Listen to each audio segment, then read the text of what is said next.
Hello everybody, in this video I want to mention 3 quality stocks to buy now.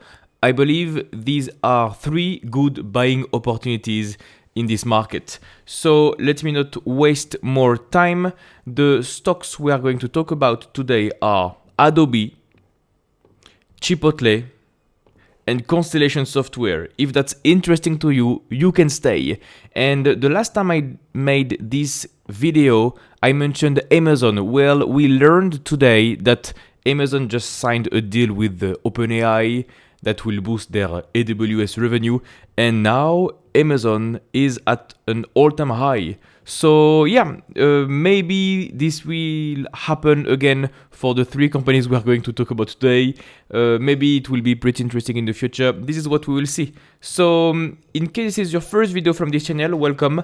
My name is Christophe Noor. I'm French. I've been investing in the stock market for almost a decade now, and I have achieved a performance of 25% per year. And the style is very simple. That's quality investing, which means we are going to talk about quality companies today. Okay? Quality stocks, good companies, great companies that are now available at a great price. Because if you look at the stock charts, stock prices, Adobe is down 50% below highs. The stock is cut in half. Chipotle is also cut in half. This is 53% below highs. And Constellation Software has the biggest drawdown ever. So it will be pretty interesting, and I want to start with Adobe. Out of the 3, I think that's maybe the biggest buy. You are probably aware what Adobe does, the Photoshop suite. This is about editing software, editing tool, but they do plenty of other things. You have a cloud segment, you can store a lot of data, you have this copyright issue. Anyway, if you look at the fundamentals for this company, you are talking about an extremely well-run business model. A few years ago, they shifted from one-time buy to a recurring business model, and it worked beautifully. Margins are now at sky high levels. The revenue is up and to the right. The net income is up and to the right. The free cash flow is up and to the right. You have a recurring business model. Every year they are increasing their prices. You don't have a debt problem. You have an efficient business model. You have margins that are sky high, gross margins at 89%, operating margin at 36%. And now, as you may see from the financials, the problem Adobe has, they have many problems now, which is the reason the stock is dropping. Now, the first problem I will highlight is a deceleration in revenue growth. In the past, the revenue was growing at 20% per year. Now it's only growing at 10% per year. Okay, so just on a multiple basis, the stock deserves a lower multiple. And this is what we are seeing right now. If you look at the PE ratio, you went from a PE ratio of 50, 60 in the past to now a PE ratio of 20. Now, for a business that is highly efficient, with sky-high margins, growing revenue at 10% per year, paying a PE ratio of 20 doesn't seem unreasonable. Now, the second reason why Adobe is down is because of the threat from AI, obviously. And Adobe has been investing in AI for a while now. They tried to make a huge acquisition of $20 billion back in the days for Figma, but the UK Commission just ruled them out and cancelled the deal. Anyway, Adobe has been investing in-house to make AI products. But now you are aware that you can make photos and videos thanks to ChatGPT or Gemini. You have plenty of good software tools to edit your own videos, create your own photos. Well, if this is the case for retail people, individuals, you no longer need Adobe. For my case personally, I'm not using Adobe because I can generate images, videos completely for free on Gemini, for example. Okay? And it's been a threat for a couple of months now. The stock has been on a downtrend. People are seeing the worry. What is Adobe doing to defend themselves? First, Adobe is doing a massive buyback program. If you look at the shares outstanding, you see over the past couple of quarters, the buyback program increased. I can show you on the cash flow statement what I mean.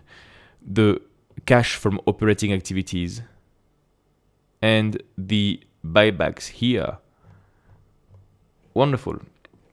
In blue, you have the cash from operating activities.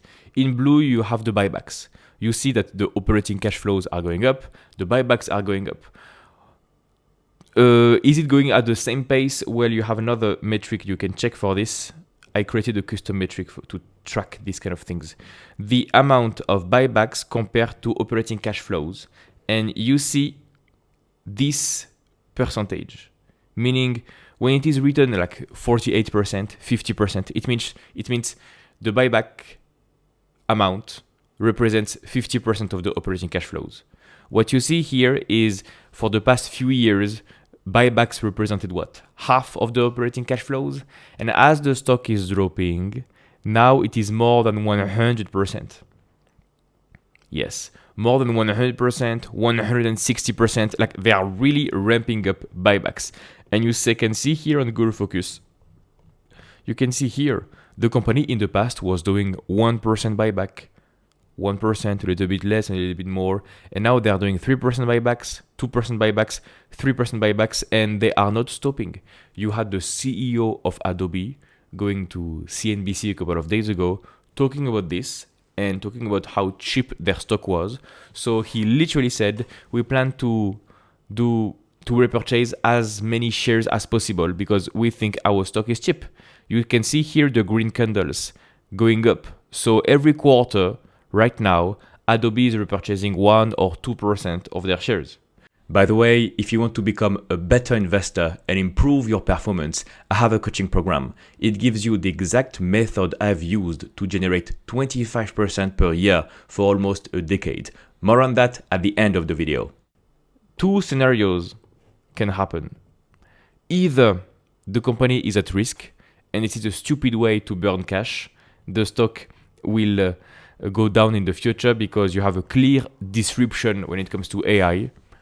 Or the company is completely fine and the CEO is right and they don't need to invest massively in CapEx because Adobe is confident they can be the leader in the industry. Because Adobe is not focusing on individual people like you and me. Adobe is focusing on the professional side, on the professional editors, on the professional advertising guys, marketing staff, marketing department. So the marketing department is not shifting away from Adobe because you need to create an image and you need to edit this image. Okay? Generating a video on Gemini on VO3 will not be 100% perfect. You need to edit it a little bit. You need to twist some things, change some things, more light, more colors, etc.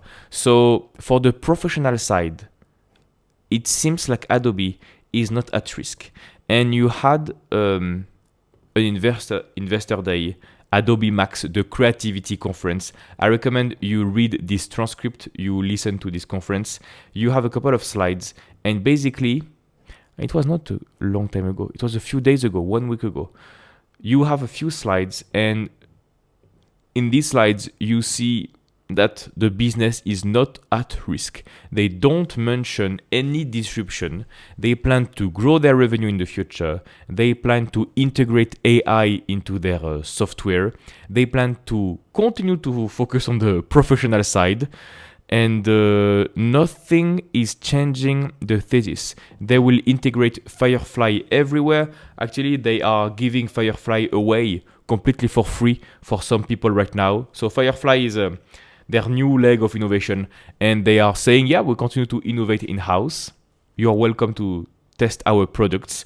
We don't see any big disruption. We don't see clients leaving, and we continue to innovate with a new software tools. So nothing really is changing. It's a very interesting conference So I definitely recommend you check it out. And the guidance is not changed. You reaffirm your financial targets for the future. They plan to continue to do their buyback program. They plan to continue to have good margins, to grow the amount of customers, to grow their margins, to grow their revenue. Nothing is really changing for Adobe. So again, you have two scenarios depending on what you're thinking.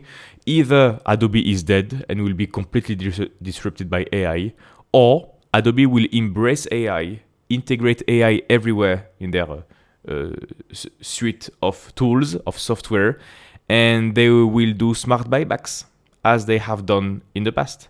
So of course you have some SBC because this is a software company, but the free cash flow is trending nicely and they are doing nice buybacks and the revenue is not decelerating that much. So if you look at the revenue growth rate, even on a quarterly basis, what do you have? Stabilization around 10%. So as long as the revenue is growing 10%, Adobe is fine. A thing you can monitor in the future is whether this line in red, the revenue growth rate, is dropping, like you can have for other companies like PayPal or other things like this. Like revenue is going to 7 to 6 to 5%. The growth rate at 5% would be quite bad. So if they can survive, defend themselves, and sustain a growth rate of 10%, at the same time, if they continue to have nice operating margins, improving the margins over time, you can have some decent efficiency, which means what is the growth rate for earnings per share? The growth rate of earnings per share is above 10%. Okay, you have, wow, this is a little bit of a mess to have an average of this one. You have, I would say, roughly 15% or average. So earnings per share are growing at 15% for Adobe. What is a good multiple for this high quality compounder that can grow the revenue at 10% per year, that can grow the earnings per share at 15% per year? This is a very good question. And you can check the forward price to free cash flow, forward PE ratio for this business. You will have roughly the same thing. Let me use the free cash flow. So you use only one multiple, but that's same here. You can see it's at forward price to free cash flow of 14. You can also take into account the balance sheet, the EV to free cash flow. You will have roughly the same thing. Okay, so let me use a simple price to free cash flow. You have the lowest valuation for the past 10 years. Even in 2022, when the stock was lower, the valuation was a forward price to free cash flow of 16. Now it's at 14. Not a lot of things are priced in for this company. People are bearish. People think that they will continue to have problems. But so far, I see no signs of major problems for Adobe. Seems like the business is okay so far. So if they continue to be okay next year and in 2027, eventually you will have a re-rating. Eventually, this multiple, the price to free cash flow, will go up back to 20. So you will have earnings per share that will grow at 15% per year. At the same time, the valuation will go up. You can have some good risk-reward opportunities right now with Adobe. I believe Adobe is one of the best buy if you believe the thesis is intact, etc. You can check what is expected from Wall Street. You can click on estimate on Fiscal AI. By the way, I'm navigating on Fiscal AI. There is a link in my description to have a discount code if you want to try this website. You have 2 weeks completely for free. Please try it out. It's cheaper if you use my link. Let's see what Wall Street is expecting for Adobe. They expect in 2025 a revenue growth rate of 10%. They expect for next year a revenue growth rate of 9%. Same thing for 2027. So business as usual. Okay. And for the earnings per share, what is expected from Wall Street is earnings per share growth rate of 14% for this year, 12% for next year, 12% for 2027. What if they do better than this? If they do better than this, you have a positive surprise, the stock will go up because you will have a re-rating. Okay. Same thing for the free cash flow, I suppose. 10, 12%. Yes, 10, 20. 10, 8%. Yes, of course. So yeah, I think Adobe is the first one, and I wanted to start this video by this one because I think now the stock is at the lowest valuation we've seen in years. The company is still fine and they are defending themselves, integrating AI and doing a lot of buybacks. You have a very attractive risk-reward opportunity here. The second company I want to talk about is Chipotle. You know Chipotle. We are talking about famous companies today. Chipotle, restaurant brand that has been dropping massively.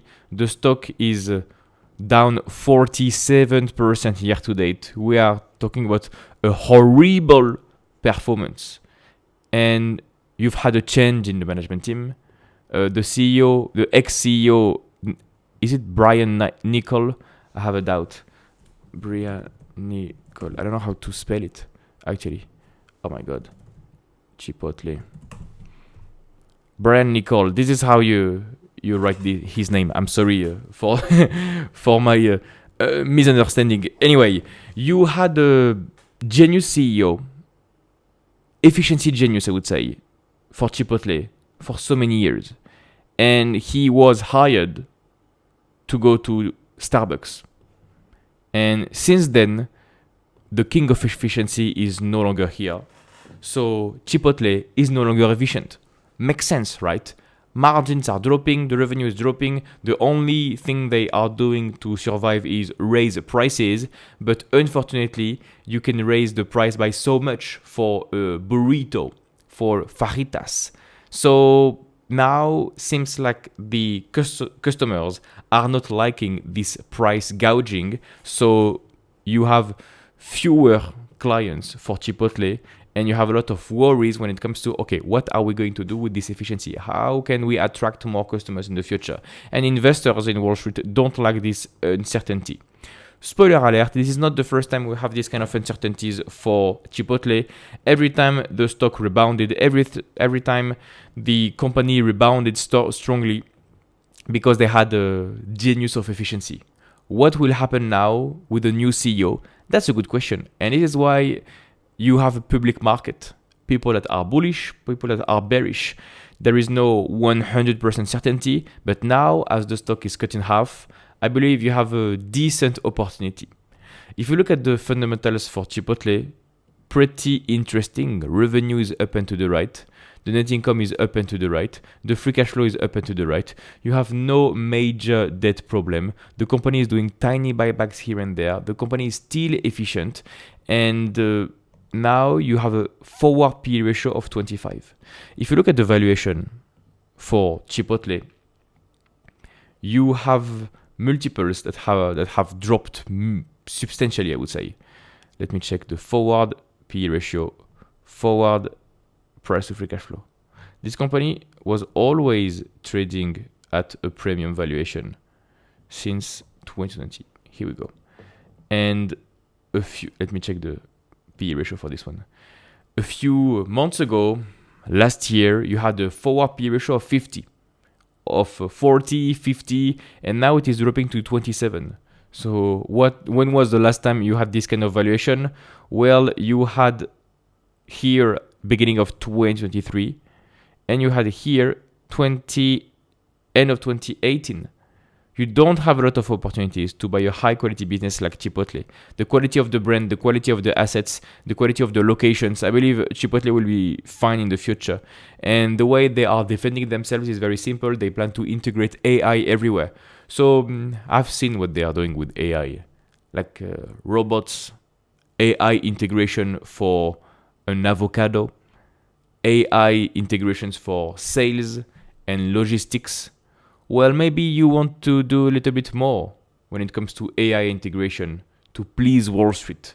Because so far, the comments from the management team are poor. What if they change and in 2 or 3 quarters, they can now integrate AI everywhere? What if they become efficient again, they cut some staff, they fire some people, they focus on margins? It can totally happen, and it will be a beautiful turnaround play. Because after all, Chipotle is a quality business, okay, quality stock. So now with this giant drawdown, the stock is getting very interesting. Over the past months, because they reported earnings, the stock was down 20%. I think it might be a local bottom for Chipotle. The sentiment is absolutely horrible, and if you want to enter the position, maybe now is a good moment. The third company I want to talk about is Constellation Software. Well, Constellation Software has been a serial acquirer in Canada. I've read all their letters. I've read all the interviews available from the ex-CEO Mark Leonard. And one of the key elements to invest in this serial acquirer from Canada was the vision of the CEO, the quality of the management team. I told you I read all the letters. And the CEO left because he's sick. That's unfortunate, but that's life. So the stock dropped because the CEO, the genius, is no longer here. Don't worry, you have a new CEO that has been working with Constellation Software for 20 years, was here at the first deals. The new CEO is completely decent, don't worry. He was hired from a company called CMG, Computer Modeling Group, and this is fine. The management team is fine. Second worry that we have for Constellation Software, the second reason why the stock is down, is the AI worry. Apparently, Constellation Software is doing acquisitions of software companies in Canada, right? So like small companies in Canada. And they're doing a lot of acquisitions. Apparently, AI may disrupt this business model. To be honest, I don't buy it. I don't believe that AI will completely disrupt Constellation Software. I think they've been preparing for this AI disruption for years. The revenue is up and to the right. Net income is up and to the right. I will look at the free cash flow for this one. Free cash flow is up and to the right. You have an exponential charts without dilution of shareholders. They have maintained 21 million shares for decades now. They are very focused on the shareholders, very focused on smart acquisitions, very much focused on growth. And I believe the vision from the management team is very simple. I don't think AI will disrupt them at all. I think they will be completely safe. And I also believe they will embrace AI for their new acquisitions. So this second risk, I would not really trust it. The third risk, and the other reason why the stock is down minus 28%, is the scale, the size. Constellation Software now has a market cap of $50 billion. Maybe they have become too big and you don't have so many targets to acquire that will move the needle. That's also a reason why Constellation Software had two spin-offs, Topicus and Lumine. And that's a big risk. As Warren Buffett says, size is an anchor to performance. So sometimes it's a risk to be too big. And as Charlie Munger would say, there is a reason why the biggest mammal on Earth is the elephant. Like, you can't have blood that is pumping through the arms and legs of an animal that is like 30 meters high.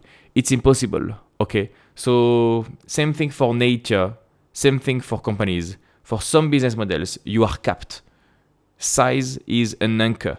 Warren Buffett has been saying this for years. Nature has been telling us this for billions of years. You have a limit to some things. And for this business model, serial acquisition, it's very difficult to find thousands of targets. Okay, so this is also why you invest in spin-offs, and maybe you can look at Topicus and Lumine. That would be better than Constellation Software. But this video is not about the spin-offs. I believe Constellation Software right now is a buy. The sentiment is bad. People are worried, and I think the business is safe. You have now, I think, the biggest drawdown. Yes. Since when? We have a drawdown for Constellation Software of 32%. That is the biggest drop ever since 2006. This is the biggest drawdown ever for this company. The sentiment is really bad because the management is no longer here. Mark Leonard is no longer here. you have a company that is too big, and you have a potential risk of disruption. The fourth risk is the valuation. If you look at the price to free cash flow for this company, you can look the forward price to free cash flow. Please look at the free cash flow, not the earnings for this one. A few months ago, in May, you had a forward price to free cash flow of 32. That was the highest multiple recorded for this company in 10 years. And the valuation dropped because trees don't grow to the sky. And the forward price to free cash flow went from 32 to now 21, 22. If you look at the average and the median, the average is 22, the median is 22. So we are back to a reasonable valuation, a little bit cheap if you want my opinion. So here it is. You have a quality company that has a few worries, that has a new management team, a new CEO, new risks, a new size, but the valuation is back on track. The stock is no longer overextended, is no longer expensive. A few months ago, the stock was expensive, the stock has dropped, so it has become reasonably priced. You don't have a lot of opportunities where you could have bought Constellation Software at a reasonable price. And I believe now is a good time. Now is a good time. You really don't have a lot of opportunities for buying Constellation Software, a highly efficient business model, one of the best companies on earth. So yeah, these were 3 quality stocks to buy in this market environment. If you like this content and you want to go deeper, I have a coaching program. In this program, you will learn the strategy I use to outperform the market. You will learn how to find winning opportunities. You will learn how to properly value stocks, when to buy, when to sell, so that you can build a strong portfolio with great companies. Additionally, inside the program, you will have access to an exclusive community of like-minded investors, and you will also have access to my personalized guidance to reach your investing goals. Click the first link in the description to get more information. You will get a short video that explains how everything works, completely for free. No need for your email address, just click the first link in the description and I'll see you on the other side.